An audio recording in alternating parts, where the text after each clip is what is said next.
મિત્રો, માઘી પૂર્ણિમાના દિવસે આ જગ્યાએ ફેંકી દેજો માત્ર 7 મગના દાણા. આખું વર્ષ ઘરમાં સુખ, શાંતિ અને સમૃદ્ધિ બની રહેશે. મિત્રો, માઘી પૂર્ણિમાના દિવસે આ જગ્યાએ ચૂપચાપ 7 મગના દાણા ફેંકી દેશો તો સૂર્યદેવના આશીર્વાદથી તમારું ઘર ખુશીઓથી ભરાઈ જશે. તમારી દરેક મનોકામના પૂર્ણ થશે. કારણ કે આ દિવસે પૂનમ અને રવિવાર એક સાથે છે. અને તમે પણ જાણો છો કે રવિવાર સૂર્યદેવને સમર્પિત છે. અને આ દિવસ અત્યંત મહત્વનો છે. એવું માનવામાં આવે છે કે કેટલીક વાર મોટી પૂજા અને અનુષ્ઠાનથી જે મનોકામના પૂરી નથી થતી તે આ 7 મગના દાણાનો ઉપાય કરવાથી પૂર્ણ થઈ શકે છે. આ ઉપાય ઘણા લોકોએ કર્યો છે અને તેમને આ ઉપાય કરવાથી ચોક્કસપણે ફળ મળ્યું છે. જો તમે પણ આ ઉપાયને પૂનમના દિવસે કરવા માંગો છો તો પહેલા ઉપાયને સારી રીતે સમજી લેજો, સાંભળી લેજો અને પછી કરજો. આ ઉપાય કરવાથી તમને ચોક્કસ ફળ મળશે. તો ચાલો જાણીએ આ ઉપાય કેવી રીતે કરવાનો છે, ઘરમાં રાત્રે કઈ જગ્યાએ કરવાનો છે અને કેટલા વાગ્યે કરવાનો છે. અને આ ઉપાય કરતી વખતે તમારે કઈ બાબતોનું ધ્યાન રાખવું તે અંગેની તમામ માહિતી આપીશું. પરંતુ તેના પહેલા કોમેન્ટ બોક્સમાં જય માતા લક્ષ્મી અને તમારા કુળદેવીનું નામ જરૂરથી લખજો. અને તમારી રાશિ કોમેન્ટ બોક્સમાં જરૂર જણાવજો, કારણ કે અમે રાશિ મુજબના ઉપાયો પણ જણાવીએ છીએ, તો ખાસ તમારી રાશિ કોમેન્ટ બોક્સમાં જરૂર જણાવજો. તો ચાલો જાણીએ આ ઉપાય કયા સમયે કરવાનો છે. પરંતુ તે પહેલા જાણીએ કે આ ઉપાય કોને કરવાનો છે. મિત્રો, સીધી વાત એ છે કે 7 મગના દાણાનો ઉપાય શા માટે કરવામાં આવે છે. તે દરેક મનોકામના પૂર્ણ કરવા માટે અને જીવનના દુઃખ અને સમસ્યાઓને દૂર કરવા માટે, અથવા તો તમારું કોઈ મોટું કામ છે જે પૂર્ણ નથી થઈ રહ્યું, જે વ્યક્તિ પોતાની મનોકામના પૂર્ણ કરવા માંગે છે તો તે આ ઉપાય કરી શકે છે. જો માતા અને બહેનોમાંથી કોઈ પોતાના ઘરની સુખ શાંતિ માટે અને ઘરમાં ધન સમૃદ્ધિ વધારવા માટે આ ઉપાય કરવા માંગે છે તો ઘરની મોટી માતા બહેનોએ ખાસ કરીને આ 7 મગના દાણાનો ઉપાય કરવો જોઈએ. કારણ કે માતાઓ અને બહેનો ઘરની લક્ષ્મી છે અને જ્યારે ઘરની લક્ષ્મી કોઈ ખાસ ઉપાય કરે છે તો તેનું પરિણામ ખૂબ જ ઝડપથી અને ખૂબ જ મોટા પ્રમાણમાં પ્રાપ્ત થાય છે. અન્યથા આ ઉપાય કોઈ પણ વ્યક્તિ કરી શકે છે, પછી ભલે તે વૃદ્ધ હોય, નાનો હોય કે બાળક હોય. જે વ્યક્તિ પૂનમના દિવસે આ 7 મગના દાણાનો ઉપાય કરે છે તો તેને એ ઉપાયનું ફળ બહુ જ જલ્દી મળે છે. કારણ કે આ માઘી પૂર્ણિમા રવિવારે છે જે સૂર્યદેવને સમર્પિત છે. તેથી ચાલો જાણીએ આ 7 મગના દાણાનો ઉપાય કેવી રીતે કરવાનો છે. પરંતુ તે પહેલા જાણીએ કે આ ઉપાય કયા સમયે કરવાનો છે. તો જુઓ, 7 મગના દાણાનો ઉપાય પૂનમના દિવસે સાંજે પ્રદોષકાળના સમયે કરવાનો છે. હવે ઘણા લોકોના મનમાં એ પ્રશ્ન હશે કે આ પ્રદોષકાળનો સમય ક્યારે છે. તો ચાલો તમને જણાવી દઈએ કે પ્રદોષકાળનો સમય સાંજે 6 વાગ્યાથી 7 વાગ્યા સુધીનો હોય છે. જો તમે આ સમય દરમિયાન આ ઉપાય કરો છો તો તમને તે ઉપાયનું પરિણામ ચોક્કસ મળશે. તો સાંજે 6 થી 7 વાગ્યા સુધી આ 7 મગના દાણાનો આ ઉપાય કરી શકો છો. તો પણ હવે ઘણા લોકો આ પ્રશ્ન ચોક્કસ પૂછશે કે અમે નોકરીએ જઈએ છીએ, અમે કામ માટે બહાર જઈએ છીએ અને જો અમને આવવામાં મોડું થાય તો તે જગ્યાએ શું કરવું. તો જુઓ, એ લોકોએ પણ ચિંતા કરવાની કોઈ જરૂર નથી. જો તમને ઘરે આવવામાં મોડું થાય તો આ ઉપાય રાત્રે 7 કે 8 વાગ્યા સુધીમાં કરી શકો છો.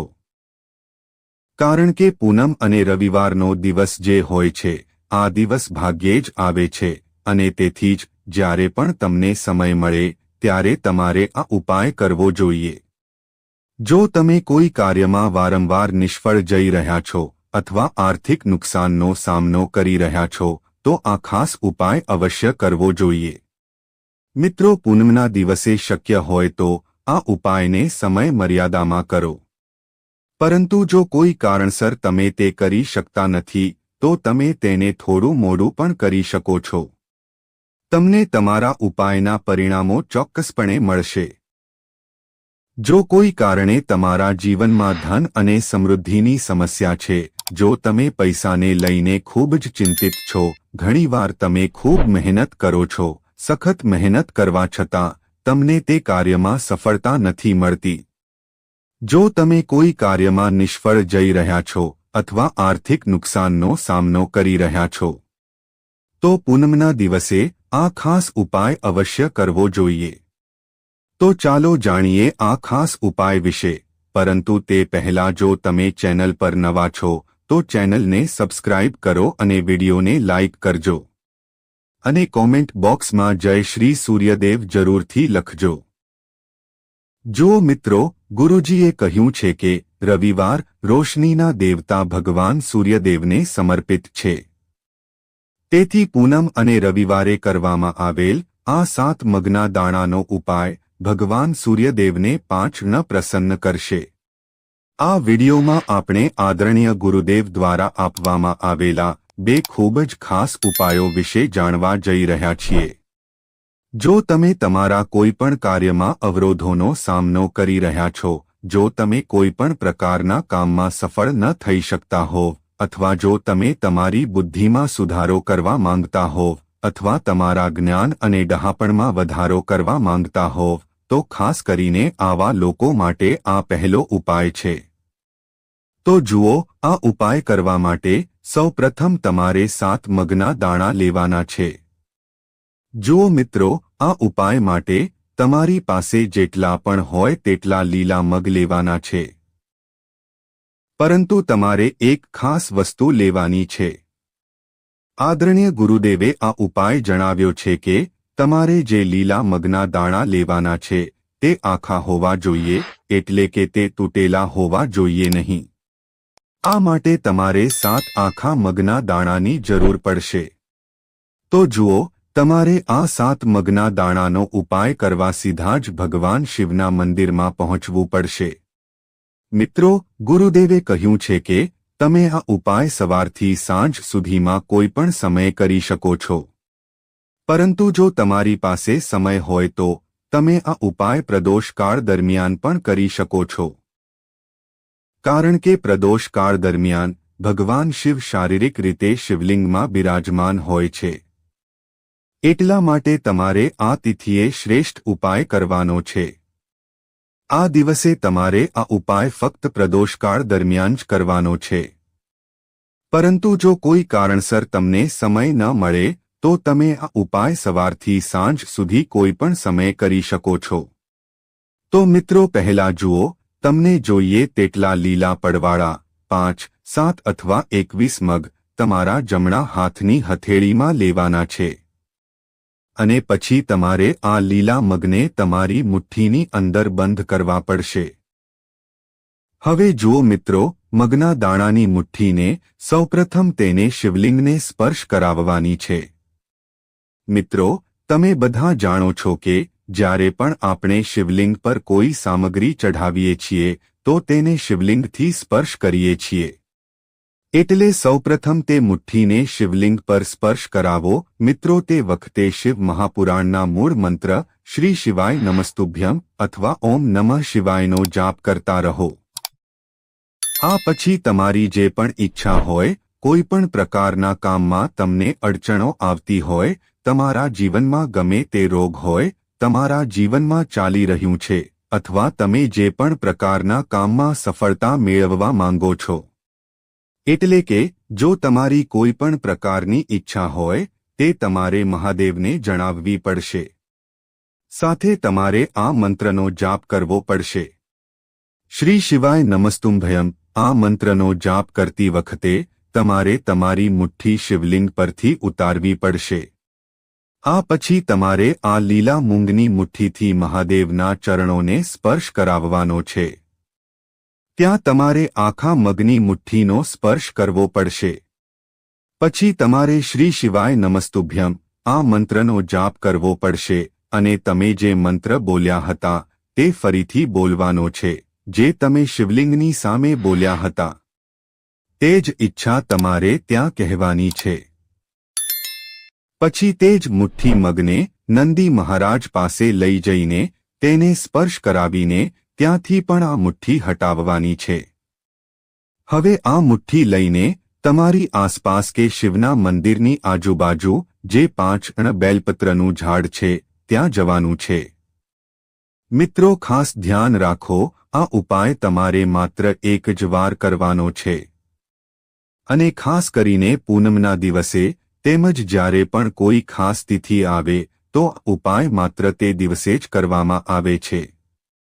એટલા માટે તમારે આ ઉપાયને ખૂબ જ ધ્યાનથી સમજવાનો છે.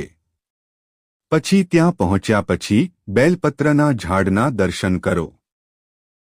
તમારે તમારા મગના દાણાને બેલપત્રના ઝાડને સ્પર્શ કરાવવાનો છે અને તમારી જે ઈચ્છા છે તે તમારે શિવજીને કહેવાની છે અને નંદી મહારાજની સામે પણ કહેવાની છે. પછી તમારે બેલપત્રના વૃક્ષ પર લીલા મગના દાણાનો સ્પર્શ કરાવવાનો છે અને ત્યારે તમારે શ્રી શિવાય નમસ્તુભ્યમ બોલવું પડશે અને તે દાણાને ત્યાં બીલી ઝાડને સ્પર્શ કરાવીને અર્પિત કરી દેવાના છે. અને શ્રી શિવાય નમસ્તુભ્યમ આ મંત્રનું સ્મરણ કરીને તમારે મહાદેવને પ્રાર્થના કરવાની છે કે તમારી જે પણ ઈચ્છા હોય તે પૂર્ણ થઈ જાય. હવે પછી તમારે તમારા ઘરે આવવું પડશે. ગુરુદેવે કહ્યું છે કે જે કોઈ પૂનમના દિવસે આ ઉપાય કરે છે તેના જીવનમાં એવી કોઈ ઈચ્છા બાકી રહેતી નથી. એવું કોઈ કાર્ય નથી જે સફળ ન થઈ શકે. જો તમે તમારા લગ્ન માટે આ ઉપાય કરો છો, નોકરી કે ધંધા માટે ઉપાય કરો છો અને જો તમે દિલથી પ્રાર્થના કરી હોય તો મહાદેવ તમારી સંપૂર્ણ પ્રાર્થના હૃદયથી સ્વીકારે છે. એટલા માટે તમારે આ ઉપાય માઘી પૂર્ણિમાના દિવસે અવશ્ય કરવો જોઈએ. હવે મિત્રો, ચાલો જાણીએ ગુરુદેવ દ્વારા આપેલ અન્ય વિશેષ અને ચમત્કારી ઉપાય વિશે. ગુરુદેવે જણાવ્યું છે કે આ ઉપાયનો ઉપયોગ તમારી કોઈપણ મનોકામના પૂર્ણ કરવા માટે કરવામાં આવે છે. આ ઉપાય કરવા માટે તમારે એક લોટનો દીવો તૈયાર કરવાનો છે અને તેમાં શુદ્ધ ઘી નાખીને તેને તૈયાર કરવાનો છે. પછી તમારે તેની સાથે એક લીલા આખા મગનો દાણો લેવાનો છે. હવે તમારે બંને વસ્તુઓ સાથે સીધા શિવજીના મંદિરે પહોંચવાનું છે. આ ઉપાય ખાસ કરીને તમારે પ્રદોષકાળના સમયગાળા દરમિયાન જ સાંજના સમયે કરવાનો છે. પછી તમારી પાસે રહેલ આ લાંબી વાટનો દીવો કરીને તેનાથી તમારે ભગવાન ગણેશના સ્થાને એટલે કે શિવલિંગની સીધી બાજુએ કરવાનો છે. તમારે એક લાંબી વાટનો દીવો છે તેને ત્યાં સૌ પ્રથમ રાખવાનો છે. જુઓ, તમારે આ દીવો જ્યાં ભગવાન ગણેશ અને શિવલિંગ છે ત્યાંથી થોડો દૂર રાખવાનો છે અને તમારે તેને ત્યાં પ્રગટાવવાનો છે. હવે તમારી પાસે જે મગનો દાણો છે તે દીવો પ્રગટાવ્યા બાદ તે એક મગના દાણાને તમારે તેને દીવાની અંદર મૂકી દેવાનો છે. હવે તમે જે બાજુએ દીવો પ્રગટાવ્યો છે તે તરફ જુઓ. એટલે કે ભગવાન ગણેશની બાજુમાં તમે નજીકમાં જે દીવો પ્રગટાવ્યો છે તેની બાજુએ જ તમારે સામે બેસવાનું છે અને દીવો પ્રગટાવતી વખતે તમારે ઓછામાં ઓછું 5 મિનિટ ત્યાં બેસવું પડશે. પછી તમારે આ મંત્ર શ્રી શિવાય નમસ્તુભ્યમનો 11 વાર જાપ કરવો પડશે. ગુરુજીએ કહ્યું છે કે દીપ પ્રગટાવીને શ્રી શિવાય નમસ્તુભ્યમ આ મંત્રનો જાપ કરીને તમારી ઈચ્છાની પૂર્તિ માટે તમારે મહાદેવને પ્રાર્થના કરવાની છે. જો લીલા મગના દાણાનો ઉપાય ભગવાન ગણેશને પણ પ્રસન્ન કરવા માટે છે. ગુરુદેવે કહ્યું છે કે લીલા મગનો ઉપાય કોઈપણ પ્રકારની સમસ્યા દૂર કરશે. તેનાથી ઈચ્છાઓ ખૂબ જ ઝડપથી પૂરી થાય છે અને તમારે ઉપાય ફક્ત રવિવારે પૂનમના દિવસે જ કરવાનો છે આમ કરવાથી તમારી જે કંઈ પણ ઈચ્છા બાકી છે તે જલ્દીથી પૂર્ણ થઈ જશે. મિત્રો, હવે અમે જે ઉપાય બતાવવા જઈ રહ્યા છીએ તે તમારે પૂનમના દિવસે ગણેશ મંદિરમાં જઈને જ કરવાના છે. મિત્રો, સૌ પ્રથમ જાણીએ ગણેશજીને પૂજામાં મુખ્ય કઈ વસ્તુઓ અર્પણ કરવી જોઈએ તે જાણવું પણ ખૂબ જ જરૂરી છે. તે વસ્તુ અર્પણ કરતી વખતે જ તેમાંથી અમુક વસ્તુ અલગ કરીને પાછી લેવાની થશે. તેથી વિડીયોને બિલકુલ પણ સ્કીપ ન કરતા. મિત્રો, ભગવાન શિવને પ્રસન્ન કરવા માટે ભગવાન શિવને બેલના પાન ચઢાવવામાં આવે છે. પરંતુ ઘણા લોકોને ખબર નહીં હોય કે ભગવાન શિવજીની સાથે સાથે ગણેશજીને પણ બિલીપત્ર ચઢાવવા શુભ માનવામાં આવે છે. ભગવાન ગણેશજીને બિલીપત્ર અર્પણ કરવાથી ગણેશજી ખૂબ જ પ્રસન્ન થાય છે. પરંતુ તમારે એક બિલીપત્ર અર્પણ ન કરવું જોઈએ. તમારે 2 અથવા તેનાથી વધુ બિલીપત્ર અર્પણ કરવાના છે. તમે 3 બિલીપત્ર અર્પણ કરો અને તેમાંથી એક બિલીપત્ર ગણેશના ચરણોમાં અર્પણ કરીને તે બિલીના પાનને પાછું લઈ લેવાનું છે. આ કાર્ય ગુપ્ત રીતે કરવાનું છે. મિત્રો, શમી એક છોડ છે જેનો ઉપયોગ પૂજામાં થાય છે. લોકો તેને એક શુભ છોડ માને છે અને તેને પોતાના ઘરના આંગણામાં લગાવે છે. આ છોડના પાન ભગવાન ગણેશને ખૂબ જ પ્રિય છે. તમે ભગવાન ગણેશને પ્રસન્ન કરવા માટે શમીના પાન અર્પણ કરી શકો છો. તમને જણાવી દઈએ કે ભગવાન શ્રીરામે રાવણને યુદ્ધમાં હરાવવા માટે શમીના છોડની પૂજા પણ કરી હતી. તમારે બુધવારના દિવસે ગણેશજીને શમીના 6 પાન અર્પણ કરો અને તેમાંથી એક પાન ઘરે લઈ આવજો. આ પાનનું શું કરવાનું છે તે આપણે આગળ જાણીશું. મિત્રો, મોદક એક એવી વસ્તુ છે જે ભગવાન ગણેશને સૌથી વધુ પસંદ છે. તેથી તમારે તેમની પૂજા દરમિયાન તેમને મોદક ચોક્કસપણે અર્પણ કરવા જોઈએ. એકવાર ભગવાન પરશુરામ સાથે તેની લડાઈ દરમિયાન જ્યારે તેમનો દાંત તૂટી ગયો હતો ત્યારે તેમને ખાવામાં સમસ્યા થઈ રહી હતી. ત્યારબાદ ગણેશજીએ મોદક ખાવાનું શરૂ કર્યું. કારણ કે મોદક ખાવામાં ખૂબ જ સ્વાદિષ્ટ હોય છે અને તે નરમ પણ હોય છે. તો તમે ગણેશજીને 4 અથવા 6 મોદકના લાડુ અમાસના દિવસે અર્પણ કરી શકો છો. અને તેમાંથી તમારે એક લાડુ ઘરે લાવવાનો છે. પરંતુ આ કાર્ય પણ તમારે ગુપ્ત રીતે કરવાનું છે. મિત્રો, દુર્વા ઘાસ મેદાનમાં સરળતાથી મળી જાય છે. આ ઘાસ મોટાભાગે ખેતરોમાં અથવા રસ્તાની બાજુમાં જોવા મળે છે. તેનો રંગ આછો લીલો છે. ભગવાન ગણેશને પ્રસન્ન કરવા માટે તમારે દરરોજ તેમને 5 દુર્વા ઘાસ અર્પણ કરવું જોઈએ. કારણ કે ગણેશને 5 આ ઘાસ ખૂબ જ પસંદ છે. પરંતુ જ્યારે તમે ભગવાન ગણેશને દુર્વા ઘાસ અર્પણ કરો ત્યારે આ ઘાસ તેમના કપાળ પર રાખો. તેને ક્યારેય પગ પર ન મૂકો. તે ઉપરાંત જો શક્ય હોય તો ગણેશજીની દરેક પૂજામાં દુર્વા ચઢાવો. પૂજામાં 21 દુર્વાની ગાંઠ બનાવવામાં આવે છે. આ પછી ભગવાન ગણેશના માથા પર 21 ગાંઠો મૂકવામાં આવે છે. જો દુર્વાના ઉપરના ભાગ પર 3 કે 5 પાંદડા હોય તો તે ખૂબ જ શુભ માનવામાં આવે છે. હવે તમારે દુર્વાની 6 અથવા 22 ગાંઠ અર્પણ કરવાની છે. તેમાંથી એક ગાંઠ તમારે પાછી ઘરે લાવવાની છે.